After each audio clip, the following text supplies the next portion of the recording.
말씀의 제목은 테스형을 말하다입니다. 최근에 이런 트렌디한 제목을 별로 잡아본 적이 없는데 테스형, 그럼 이게 무슨 얘기인가라고 궁금해하시는 분도 있겠지만 많은 분들은 이미 추석날 방영됐던 나훈아 선생, 아주 탁월한 가수죠. 나훈아 선생을 모시고 이제 콘서트를 한 거예요. KBS에서. 거기서 이분이 테스형이라는 제목의 노래를 불렀습니다.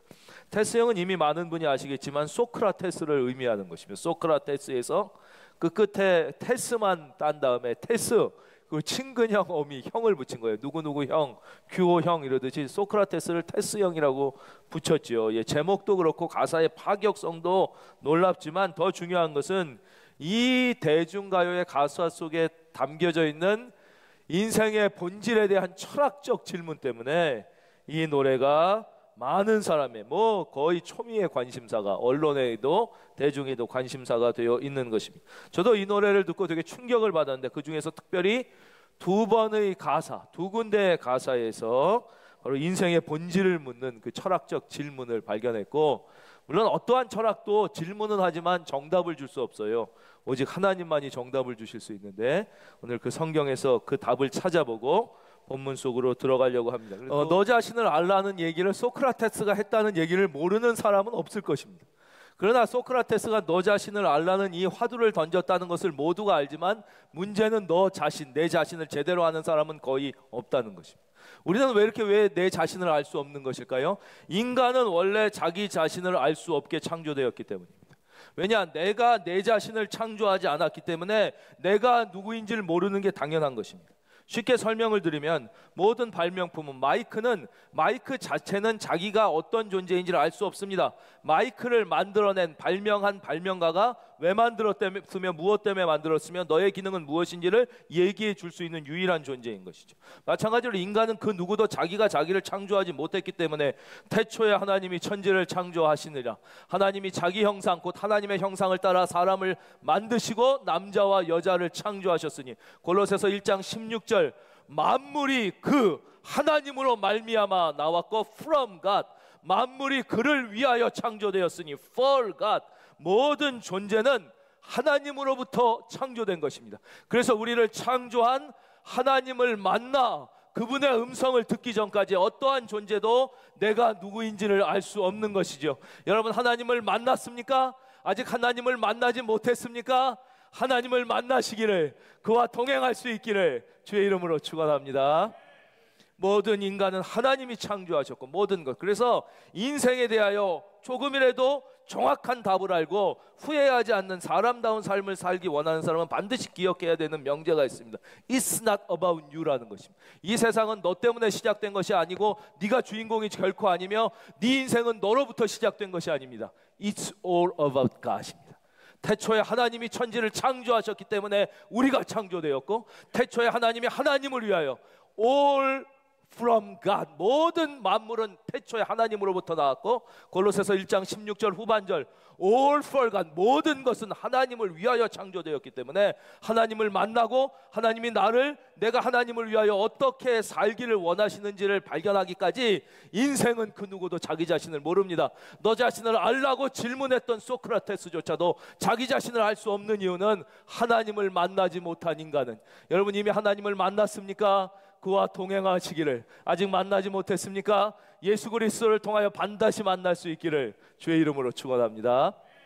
그리고 세상의 지혜는 우리에게 심각한 착각을 불러일으키게 하죠. 우리가 자기 자신을 잘 알기 위하여 자기 내면의 소리에 귀를 기울여야 되고, 여러분 심각한 성폭행과 조수순에게 물었습니다. 넌 왜 그런 짓을 했냐? 내 내면의 소리에 귀를 기울였다는 거죠. 모든 사이코패스, 그렇죠? 모든 어마어마한 범죄를 일으킨 사람들 다 뭐예요? 자기 내면의 소리에 귀를 기울인 거예요. 자기 내면이 원하는 대로 해갖고 비참해지는 것이죠. 여러분, 우리는 내면의 소리가 아니라 하나님의 말씀에 귀를 기울여야 할 줄로 믿습니다.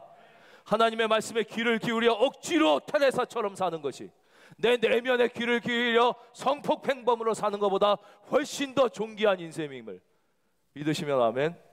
그게 훨씬 좋은 게 아니에요. 세상의 지혜는 우리에게 자꾸 네 내면의 소리에 귀를 기울이고 자기 자신을 막 개발하고 발전시키면 자기 자신을 잘 알게 되고 훨씬 나은 삶을 살 수 있을 것이라고 우리를 착각과 미혹의 구렁텅이로 빠뜨리죠. 그러나 성경은, 하나님은 정반대로 말씀하십니다.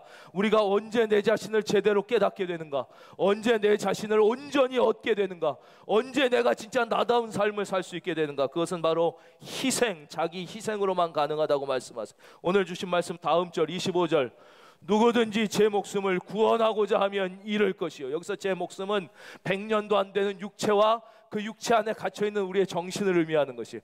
이것을 위하여 사는 자 구원코자 하면 잃을 것이요, 누구든지 나를 위하여, 따라하겠습니다. 예수를 위하여, 하나님을 위하여 제 목숨을 잃으면, 우리의 100년도 안 되는 육체와 정신을 예수를 위하여 드리면 찾으리라. 그때 비로소 우리는 우리 자신을 발견하게 되고 우리 자신을 얻게 되고 우리 자신을 찾게 되는 것입니다. 한 번도 자기를 못 찾는 비참한 인생이 없기를 주의 이름으로 축원합니다. 두 번째 질문은 천국에 대한 질문이었습니다. 과연 진짜 죽은 후에 천국은 있을까요? 인간의 지혜와 인간의 방법은 이 모든 인간이 가지고 있는 이 본질적인 인생의 질문에 대하여 답을 주지 못해요. 그러나 오직 하나님의 말씀인 성경만이 답을 줄 수 있습니다. 성경에는 그 답이 명확히 써 있습니다. 우리는 예수 그리스도를 믿고 나의 구세주로 모셨습니다. 예수님을 믿고 구세주로 모시고 그를 인류의 구원자로 믿는 사람이 있는 반면에 그렇지 않은 사람들이 있습니다. 예수는 그냥 위대했던 성자였다, 위대한 인물이었다, 그냥 한 위대한 선지자였다라고 생각하는 사람이 있습니다. 무엇을 생각하든 오케이, 다 받아들이겠습니다. 예수님이 탁월한 능력을 가진 사람이었다, 예수님이 하나님의 아들이었다, 예수님이 모든 인류의 구원자라고 믿지 않고 그냥 예수를 위대한 스승, 위대한 성자라고 믿는 사람도 최소한 정신이 제대로 박힌 사람이라면 그 자신이 정신병자이지 않는 이상 예수를 정신병자라고 생각한다든지, 자기가 미친놈이 아닌 이상 예수님을 미친놈이라고 생각한다든지, 자기가 사기꾼이 아닌 이상 예수님을 사기꾼이라고 생각하는 사람은 없습니다.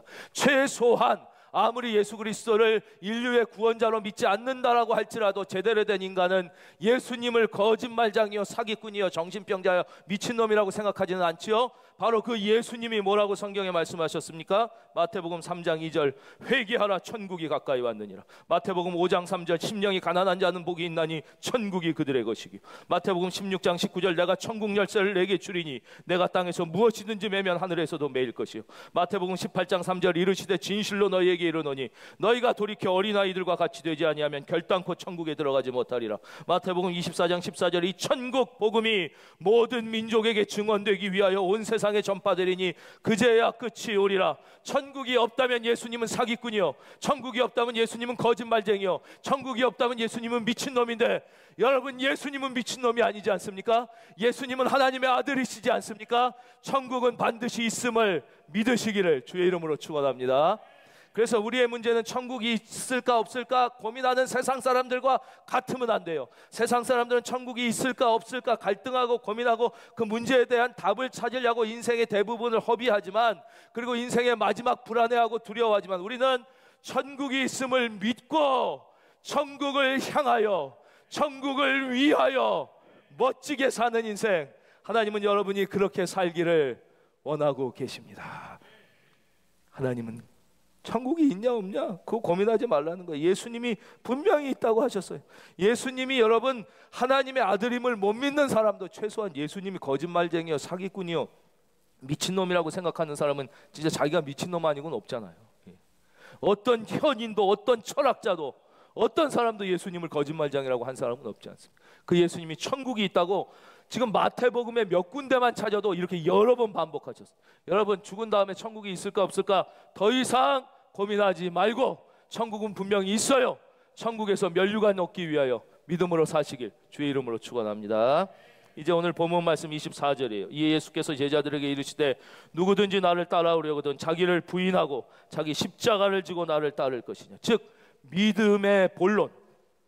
우리가 이걸 이제 좀 멋있게 제자도 이렇게 표현해요. 제자 훈련이란 말은 여러분 지겹게도 들어봤죠. 바로 제자 훈련의 시작, 제자도의 시작, 믿음의 본론은 어디서 시작하시는 것이냐? 첫째, 자기를 부인하는 데서 시작하는 거예요. 이 자기 부인이 없는 거 뭐 예수 믿고 뭐 하고 예수 믿고 착하게 살고 뭐 예수 믿고 봉사도 하고 예수 믿고 선교도 하는 것 같이 하고 예수 믿고 헌금도 하는 이 모든 것은 믿음의 본론이 아직 시작되지 않은 거예요.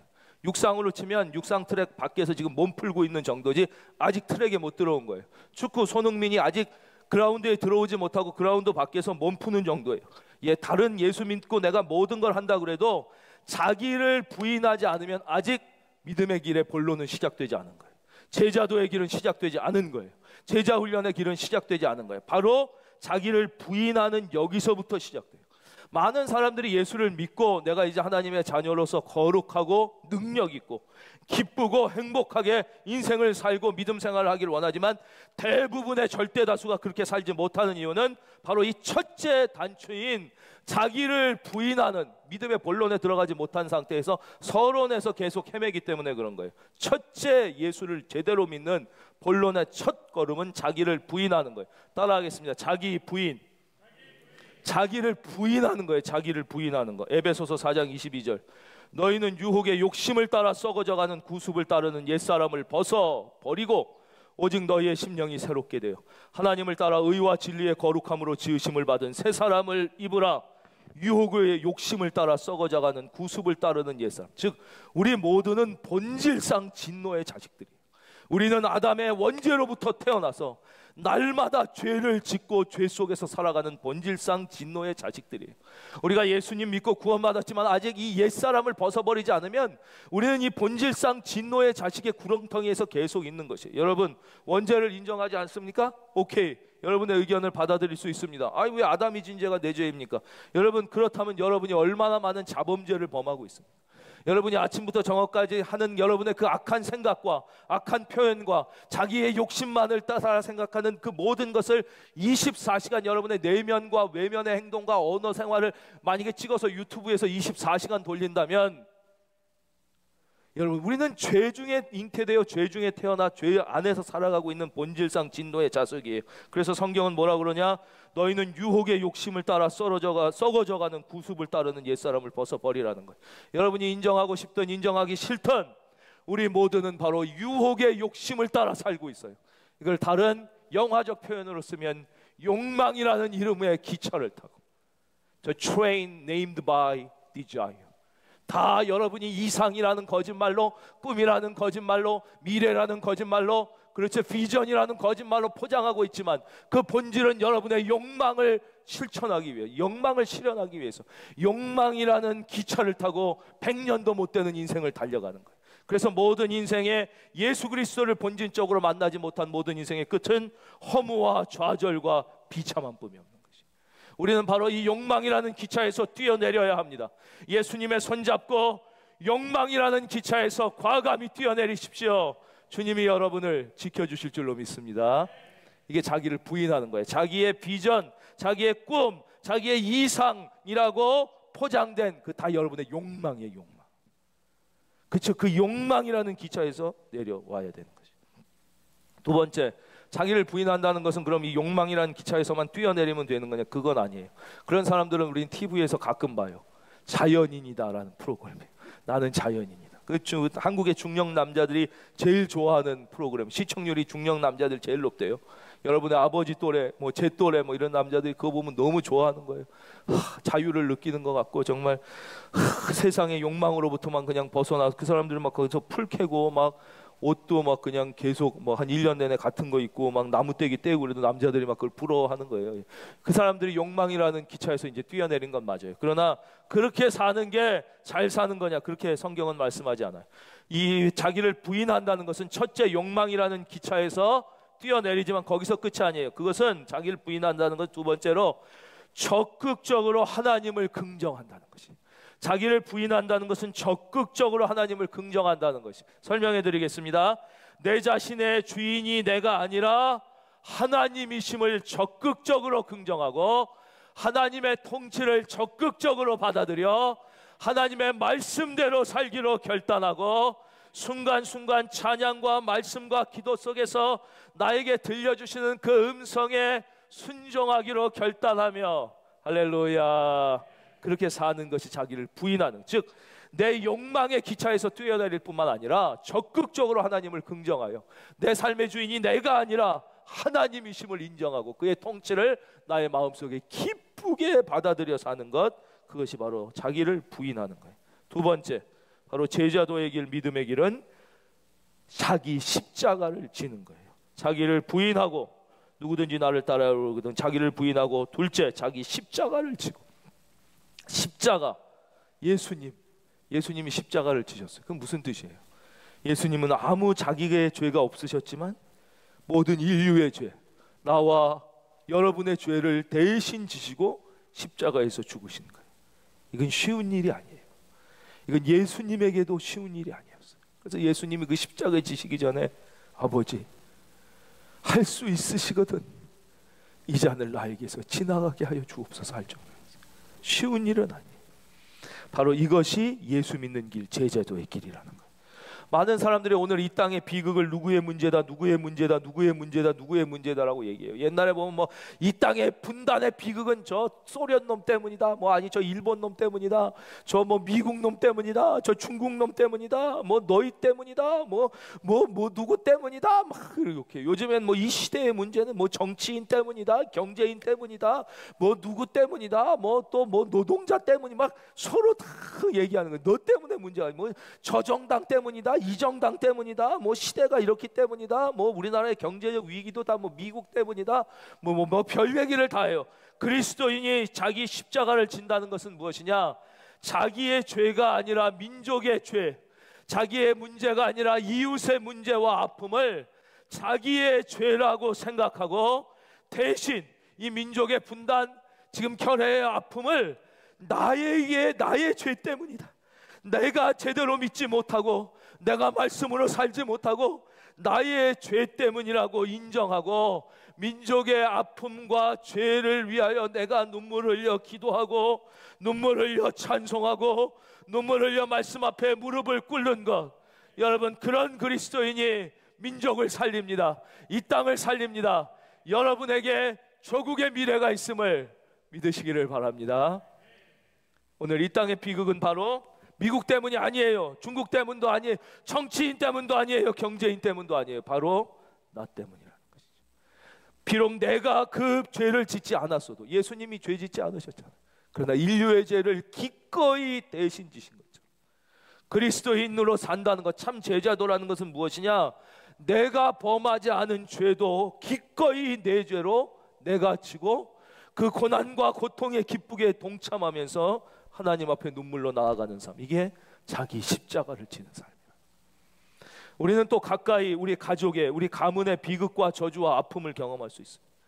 가문과 가정에 있는 갈등과 비극과 저주와 눈물은 여러 가지 이유가 있을 수 있지만 우상 숭배의 찌끄러기가 아직 그 안에 남아있고, 죄의 찌끄러기가 남아있고, 하나님 앞에 해결되지 못한 죄악, 우상 숭배가 제일 큰 것이죠. 막 옛날에 굿하고 막 미신 가운데 있고 세상을, 만몬을 하나님보다 더 사랑한 그 우상 숭배의 찌꺼기가 아직도 더럽게 남아 들러붙어 있는 거예요, 곰팡이처럼.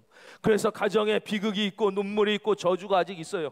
그때 믿는 한 사람이 그 가족, 우리는 누구 때문에 그래, 우리 집안은 왜 이런지 몰라, 우리 집안은 누구 때문에 그래, 뭐 이렇게 얘기하는 게 아니라 이것을 나의 죄로 생각하고 하나님 앞에 그 가정의 아픔과 저주와 문제를 지고 10년 20년 기도하고 눈물로 찬송하고 말씀 앞에 엎드리고 다시 나의 죄라고 생각하며 회개에 자복할 때 하나님께서 그 문제를 해결해 주실 것입니다. 그 저주를 거두어 주실 것입니다. 하나님께서 그 가문에 영혼의 햇빛을 비춰 주실 줄로 믿습니다. 바로 그게 자기 십자가를 진다는 것이에요. 자기 십자가 다시 정리하겠습니다. 나의 죄가 아닌 나의 이웃의 죄, 나의 민족의 죄까지도, 나의 가족의 죄까지도 나의 죄라고 생각하며 그것을 예수님의 마음으로 기꺼이 지는 그 믿음, 남 탓하지 않고 네 죄 때문이라고 하지 않고 나의 죄로, 그것이 바로 오늘 그리스도인들에게 요구하는 하나님의, 예수님의 자기 십자가를 지는 삶입니다. 이제 예수님은 마지막으로 이 말씀하시고 이제 나를 따르라 이렇게 말씀하시는 거예요. 지금 우리에게 하시는 말씀이에요. 나를 따르라. 너를 부인하고 네 십자가를 지고 나를 따르라. 이거는 뭐 다 나를 따르라 그러면 다 지금 하던 일을 때려치고 다 뭐 신학교에 가서 주의 종이 되거나 선교사가 되라 이런 뜻은 아니에요. 이제는 주를 위해 살아라 이런 뜻이에요. 나를 위해 살아라. 이 주님의 나를 따르라는 말씀에 뭐 대답은 세 가지로 나눌 수 있겠죠. 첫째, 아멘. 주여, 이제 내가 주님을 따르는 삶을 살겠습니다. 두 번째, 아니요, 노, 그렇게는 내가 못하겠습니다. 왜 내 인생을 내가 꼭 주님을 위해 살아야 됩니까? 내 인생은 난 나를 위해 살겠습니다. 아무리 뭐 앞에서 목사님이 설교하고 뭐 for God 그래야지 나를 발견하고 나를 진짜 참 의미를 찾고 내가 누구인지를 얻게 된다 그래도 난 그건 모르겠고 일단 나는 나를 위하여 살겠습니다. 뭐 그럴 수도 있겠죠. 주님은 그래도 다 이해하시고 여러분을 포기하지 않으니까. 세 번째 반응, 생각을 좀 해보겠습니다. 주님, 정말 그러고 싶지만 지금 상황이 그럴 상황이 아닙니다. 지금 제가 먹여 살려야 할 처자식이 있는데 지금 상황은 조금 당장 어렵습니다. 내가 주를 위하여 살기는. 내가 지금 아직 취업이 내가 원하는 이 직장에 들어가야 그 다음에 좀 되지. 아직은 상황이 내가 좀 그러고 싶지 않습니다. 내가 지금 너무 어립니다. 뭐 내가 지금 막 새로 시작하려고 하는 계획이 있습니다. 무슨 사업이 있습니다. 뭐 무슨 시험이 있습니다. 많이 있겠죠. 또 혹은 뭐 나는 너무 이미 내가 지금 은퇴했는데 지금 다 끝난 나이인데 뭐 이제 와서 내가 갑자기 주님을 위하여 따르겠습니까? 그러나 예수님은 우리가 지금 어떤 상황에 있든지 어떤 위치 어떤 환경에 있든지 그것과 상관없이 나를 따르라고 말씀하시는 거예요. 그리고 우리가 그것과 상관없이 예수님을 따르겠다고 결단하고 아멘할 때 주님은 우리에게 응답하면 길을 보여주시는 것입니다.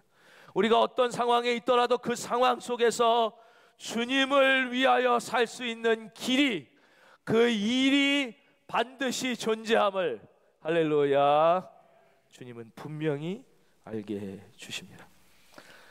에릭 리델이라는 실존 인물을 얘기해드리고 말씀을 맺겠습니다. 불의 전차라는 영화로 이 사람의 일대기가 소개됐죠. 좀 오래됐지만 아카데미 5개 부분을 수상한 수작입니다. 에릭 리델은 달리기 선수입니다. 그는 영국 스코틀랜드 출신의 영국의 단거리 육상 선수입니다. 100m가 주 종목입니다. 그는 알았습니다. 하나님이 나를 달리기 잘하게 창조하신 걸 알았고 또 자기가 최선을 다하여 뛰는 것이 하나님께 영광 돌리는 일이라는 걸 알고 늘 고백했습니다. 그는 영국의 국가대표가 돼서 그 영국의 최고의 라이벌인 프랑스에서 열리는 파리 올림픽의 100m 대표로 참전하게 됩니다. 근데 그때는 지금 같지 않아서 정보가 뭐 어땠는지 아니면 스케줄이 처음부터 확실히 나온 게 아니었는지 모르겠는데 이분이 이제 파리 올림픽에 도착해서 듣게 된 이야기가 바로 그 100m 달리기 결승전이 주일날 오전에 열린다는 사실이었습니다. 그는 심각하게 고민하기 시작합니다. 과연 주일날 내가 이 100m 결승에 나가야 되는 것인가? 그는 혼자 기도하다 답을 얻지 못해서 고향에 있는 목사님에게까지 연락을 해서 계속 상담하고 기도합니다. 어떻게 해야 되는 것인가? 내가 영국의 국가대표로 여기 왔는데 주일날 예배를 안 드리고 이 달리기 여기에 나가야 되는 것인가? 깊은 고민 끝에 그는 100m 결승을 포기하고 주님 앞에 예배를 드리기로 결심합니다. 그래서 그는 나는 예배를 드리기 위하여 주일날 예배 드리기 위하여 100m 결승을 포기한다고 얘기했습니다. 영국 국민으로부터 빗발치는 비난이 있었습니다. 영국의 당시 왕세자가 직접 찾아가서 설득합니다. 당신이 이 최고의 우리나라 100m 선수인데 안 나가면 어떡하겠습니까? 조국 영국을 위하여 꼭 나가 주십시오. 그때 이 에릭 리델이 나는 내 조국 영국을 너무나 사랑하지만 하나님을 더 사랑하기 때문에 나갈 수가 없습니다. 그래서 결국 100m 경기를 포기하게 되고 그래서 영국 국민으로부터 어마어마한 비난의 화살을 받게 됩니다. 그 다음 200m 경주에서 이분은 나갔고 자기의 주종목이 아니었기 때문에 여기서 동메달을 따게 됩니다. 그리고 그 당시 제일 인기 있었던 게 바로 400m 계주였다는 거예요. 이게 이제 국가 대 국가 대항전이어서 그랬나. 이때 영국 대표했던 400m 계주 선수 한 명이 무슨 일로 부상 때문이었는지 무슨 일로 그 경기에 나갈 수 없게 되자 왕세자가 직접 에릭에게 찾아가 다시 한번 부탁합니다. 당신이 대신 이 400m 계주에 나가 주십시오. 에릭 리델은 기쁘게 내가 조국을 위하여 할 수 있는 일이라면 최선을 다하겠습니다.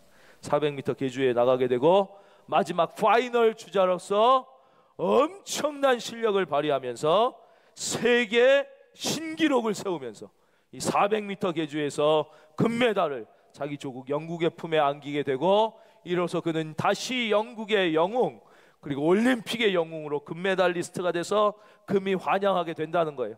금이 환영해서 수많은 영국 사람들이 영국의 영웅이라고 올림픽의 영웅이라고 박수를 칠 때 그의 가슴속에 들리던 하나님의 음성, 나는 네가 영국의 영웅이 아니라 하늘나라의 영웅, 네가 올림픽의 금메달리스트가 아니라 복음의 금메달리스트가 되면 좋겠다. 하나님의 음성을 듣고 그는 자기의 남은 생애를 복음을 위하여 드리기로 결단하지요. 그리고는 중국의 선교사로 가게 되는 것입니다. 그 다음 선교사 훈련을 받고, 그 당시 중국은 어떤 형편이었냐, 일본이 한국을 침략하여 우리를 지배하에 두고 그 다음 중국도 침략하여, 중국도 잠시 뭐 우리만 그랬던 게 아니라 당시 일제의 완전한 지배하에 들어가 있었어요. 이쪽이 그 중국의 중앙부가 다 그곳에 가서 복음을 전하면서 막 복음의 역사가 일어나고, 막 중국 사람들이 잃었던 희망을 갖고 그들의 정신이 깨어나고 막 신앙 공동체가 생겨나기 시작하는, 거기에 위기를 느끼고 또 얼마나 미웠겠어요. 자기들이 침략한 중국에 와서 막 너희들은 하나님의 자녀라 그러고 하나님을 믿으면 비전이 있다 그러고 포기하지 말라 그러고, 그러니까 너무 에릭 리델이 미워서 그에게 스파이라는 누명을 지어서 감옥에 가둡니다. 상황이 극도로 나빠졌죠. 다시 말씀드리지만 그리스도인은, 하나님의 사람은 상황에 좌우되는 사람이 아니에요. 에릭 리델은 감옥에 들어가자, 그렇다면 하나님이 이 감옥이라는 상황 속에서 내가 주의 일을 하기를 원하는구나. 그래서 감옥에서 복음을 전하기 시작하는 거예요. 생각해 보세요. 일제치하 우리나라 감옥에 누가 있었겠어요? 독립운동가, 뜻있는 지사, 지식인, 진짜 훌륭한 저항 세력들이 감옥에 있었듯이 그 당시 중국도 그랬던 거지. 진짜 중국의 지식인들, 중국의 훌륭한 사람들이 그곳에 있었어요. 그곳에서 복음을 전하고 감옥이 신앙 공동체로 변하기 시작하고 감옥이 교회가 되기 시작하고 하나님의 영광 받기 시작하시다가 에릭 리델은 감옥 안에서 영광스럽게 순교하게 됩니다. 그의 마지막을 봤던 사람들은 그의 얼굴이 천사처럼 빛났으며 그가 하나님을 찬송하며 영광 중에 숨졌다고 그렇게 고백하고 있습니다. 이 에릭 리델이 그렇게 죽었어요. 그랬더니 그로 말미암아 복음을 들어 예수를 믿었던 감옥 안에 있던 사람들과 감옥 밖에 있던 사람들이, 우리는 에릭 리델을 영국으로 보내고 싶지 않다, 그를 이곳에 묻고 싶다. 그래서 그 감옥 밖에 작은, 그래서 에릭 리델의 묘지가 중국에 있대요. 중국에 에릭 리델을 위한 작은 묘를 만듭니다. 그리고는 초라한 비석을 하나 세웠어요. 그 비석에 뭐라고 새겼느냐, 하나님의 영웅, 올림픽의 영웅이 아니라 영국의 영웅이 아니라 하나님의 영웅 에릭 리델 여기 잠들다.